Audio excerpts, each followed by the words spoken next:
Well, hello, Aaron. It's good to talk again. Good to see you, Don. Yeah, and we're going to revisit a topic that we covered in the fall, but now that it's gone through a little bit of review and discussion, and actually this idea for regions for Diocese of Wisconsin now is in the proposed canons and constitutions.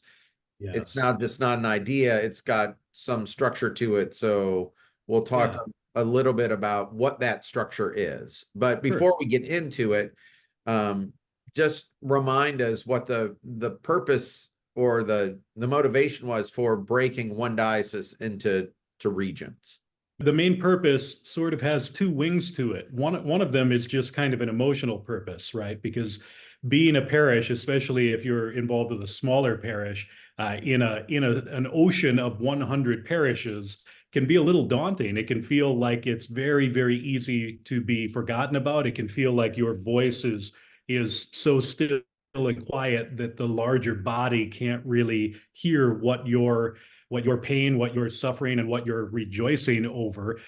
But in a more functional way, as part of the larger model, if you think about a diocese that has 100 parishes, if you were going to do a regular Sunday visitation with the bishop, where the bishop was literally in a different parish every Sunday of the year, you were talking about a minimum of 2 years to hit each of those parishes to give them their own Sunday.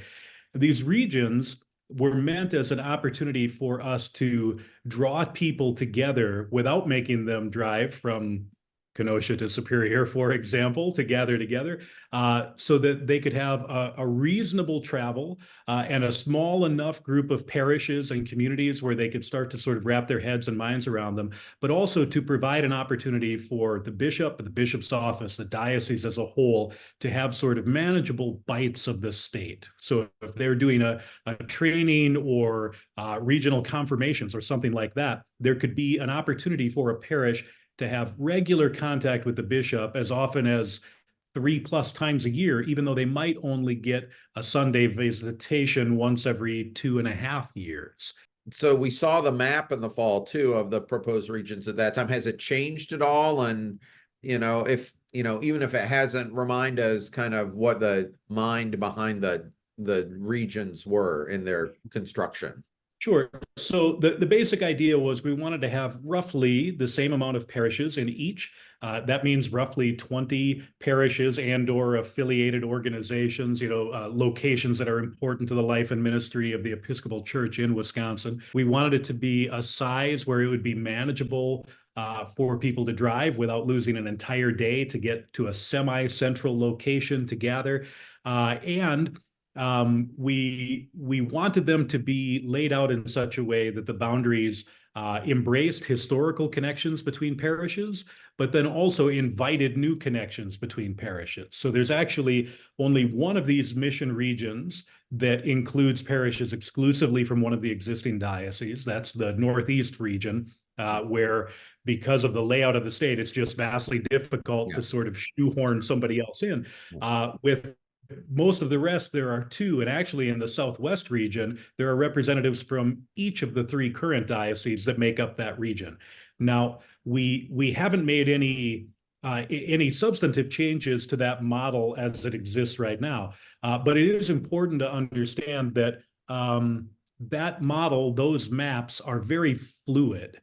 They don't need to remain exactly where they are. We're confident we're going to find that once we're feet on the ground in a new diocese, that there are going to be some parishes where they might have closer neighbors to the east, but for whatever reason, it might just be incredibly easy to travel a little bit farther to the west because of where the roads are laid out, what the topography is, that sort of thing. And so we're going to find cases where it just makes sense to move somebody from one region to a neighboring region. And that might mean, again, new relationships. It might mean re-engaging with old relationships from a historic diocese, or it might mean some totally different third thing. But we haven't changed the maps as they existed in that proposal, but we're very open to doing so. Those changes, those borders that make up those mission regions, are left canonically in the hands of the Mission Council. And so the Mission Council, which is our name for what you might classically think of as the Executive Council, they have the ability to adjust those maps, and we anticipate that that's going to happen, and especially over the first few years. as we're kind of, getting used to these new boundaries, I'm guessing there are going to be some parishes that maybe collaborated in the past with one another that might find themselves on opposite sides of a boundary. Or, are we Yes. going to encourage them just to have new connections, or should they Yeah. continue in the way they're collaborating right now? We're going to encourage them to do both. We want them to make the new connections. And in fact, we've had a couple of pairings of parishes where people have pointed that out, that they've historically had a relationship with a neighboring parish, and now they're across borders. And what we've said to them is, by all means, continue the great relationship you have going, but then take the wisdom of how that relationship was generated and how it has worked across another line to another parish, and share that relationship building wisdom and experience with a new parish as well.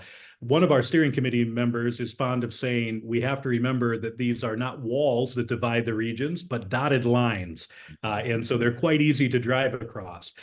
There is a high probability that a training in one region, for example, might not be exactly centralized for a given trip, a training or a regional confirmation or something like that. And it might be just as easy for a parish to jump across one of those borders to another region to share in that training, to share in that regional confirmation. And we're encouraging that as much as possible. The understanding is we want you to really get to know the other parishes in your region, and also continue to know and get to know the other parishes that aren't in your region.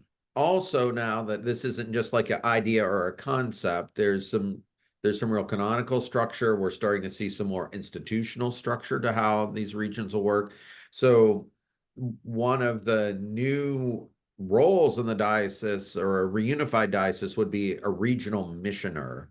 Can you give me like the real, the nuts and bolts explanation of that new position? Yeah. So the regional missioner is meant to be a contact point between the parishes within the region, and to a lesser extent, probably those between those parishes and diocesan governance and administration.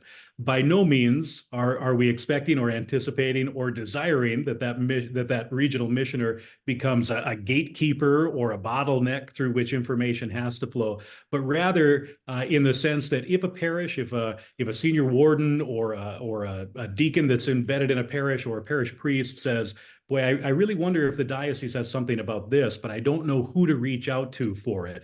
That regional missioner is a great person to go to, because they'll be in continual contact with the diocese on the larger level. Also, that regional missioner is going to be responsible for those regular gatherings. Twice a year, we hope, in each region, we'll have as long as a week, where the bishop and the bishop's office, various people from mission action teams, whatever it might be, will be coming in for all of those trainings, gatherings, prayer sessions, feedback conversations, town halls, whatever it might be. And that regional missioner will be the contact point for putting those gatherings together a little bit, scheduling them out, making sure the parishes within the region are aware of it, and also coordinating annual meetings for those mission regions where they gather together. There are a couple of specific canonical things that those mission regions are going to be handling on their own that might normally not be happening in something like a deanery or a region that's existed in other dioceses. And that regional missioner is really going to be important for creating the connective tissue between those parishes in a very functional way, and in a very spiritual and emotional way. And so the regional missioners, are they, for lack of a better term, who's their boss, or where they report? You Right. know, So they're kind of going to have two, right? They're going to have the bishop, and by extension, the bishop's office. If there's a canon of the ordinary, archdeacon, whoever it might be, they're going to have them as sort of a supervisor, overseer. But then, of course, because they're stipendiary, although it's by no means a full-time position, because they'll be receiving compensation, they'll also have the mission council overseeing them. The mission council has control over letters of agreement, and for that matter, over any kind of regular review of ministerial function. And so that regional missioner will have those two regular contact points that are going on the diocesan level, with the mission council and with the bishop and the bishop's office as a sort of extended body.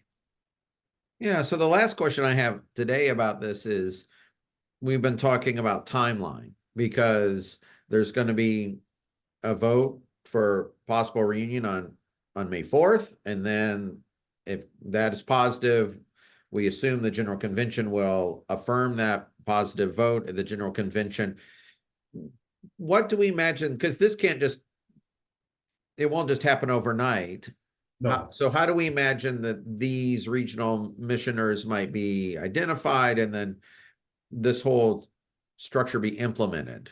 Yeah, we anticipate that it's going to go a couple of different ways. One way is that we might have individuals who have clearly sort of self-identified themselves and will continue to as being particularly engaged with the idea of the mission region.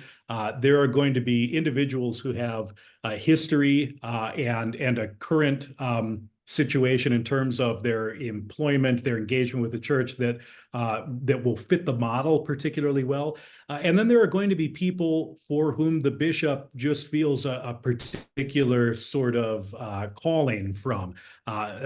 Someone who the bishop feels has an innate ability to draw people together over larger areas while also continuing to function in their own specific role. Because it's stipendiary, there's a need for the person to have the time and energy to engage. But because it's such a small, very, very part-time position, there's also a need for that person to be employed otherwise so that they can continue to compensate themselves. This is another one of those places where the regions are likely to be a little bit different in how it comes together. There's nothing that canonically requires the regional missioner to be a priest or a clergy person or a lay person or anything like that. They just need to be embedded in a parish within that region to play the role. But we feel very confident that this is a part of the overall understanding of the diocese that's going to be very important going on. How they come together might vary a little bit, and it might take us a little bit of time. But by the time we get around to what would be our second annual convention, those mission regions will not only be formed and populated in terms of who the regional missioner is, but they'll already be actively engaged in their particular regional aspect of the governance and life and ministry of the diocese as a whole. Well, thanks for your time today. My And pleasure, I Don. will see you in the Dells in just a few weeks. So. All right. Sounds good. I look forward to it.